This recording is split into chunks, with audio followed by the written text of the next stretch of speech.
Hello friends. आज हम आप लोगों को बताने जा रहे हैं एसएससी सीजीएल एग्ज़ाम का प्रिपरेशन कैसे करते हैं। एसएससी सीजीएल एग्ज़ाम जो होता है वह एक कंबाइंड ग्रेजुएट लेवल एग्जामिनेशन होता है जो एसएससी द्वारा कंडक्ट कराया जाता है।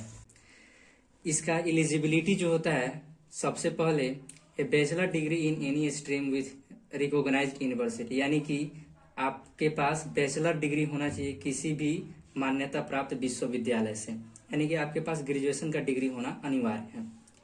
इसमें जो होता है, सबसे पहले टीयर 1 का एग्जाम होता है जिसमें मैथ के 25 क्वेश्चन होते हैं 50 मार्क्स के, इंग्लिश के 25 क्वेश्चन होते हैं 50 मार्क्स के, जीके जीएस के 25 क्वेश्चन होते हैं 50 मार्क्स के, और रीजनिंग के भी 25 क्वेश्चन होते हैं 50 मार्क्स के, यानी कि टोटल 100 क्वेश्चन 200 मार्क्स का होता है टीयर 1 पेपर।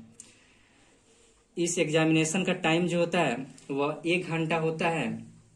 उसके बाद जो बच्चे टीयर 1 का एग्जाम क्वालिफाई कर लेते हैं उन्हें टीयर 2 देना पड़ता है। टीयर 2 जो होता है वह कुछ इस तरह से डिवाइड होता है, जिसमें पहला होता है पेपर 1 में सेक्शन 1। सेक्शन 1 का जो होता है वह 3 सेक्शन होते हैं। सबसे पहले सेक्शन 1 होता है जिसमें मैथमेटिक्स के 30 क्वेश्चन होते हैं और रीजनिंग के 30 क्वेश्चन होते हैं, यानी कि टोटल 60 क्वेश्चन 180 मार्क्स का होता है।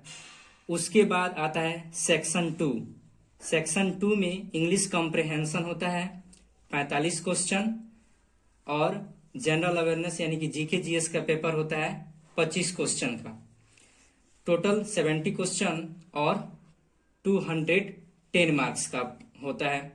उसके बाद सेक्शन 3 है जो कंप्यूटर नॉलेज का पेपर है, उसके 20 क्वेश्चन होते हैं 60 मार्क्स के टोटल होते हैं। उसके बाद हमारा आता है सेशन 2। सेशन 2 में एक सेक्शन 3 होता है जो डाटा एंट्री स्पीड टेस्ट होता है। उसके बाद होता है इसका पेपर 2। पेपर 2 स्टैटिक्स का 100 क्वेश्चन होता है जो 200 मार्क्स का होता है। ये सारे पोस्ट के लिए नहीं होता है, ये कुछ ही पोस्ट के लिए होता है। उसके बाद आता है पेपर 3, जनरल स्टडीज का पेपर है जिसमें 100 क्वेश्चन पूछे जाते हैं, टोटल 200 मार्क्स के। ठीक है, तो आज के लिए बस इतना ही, फिर मिलते हैं किसी नेक्स्ट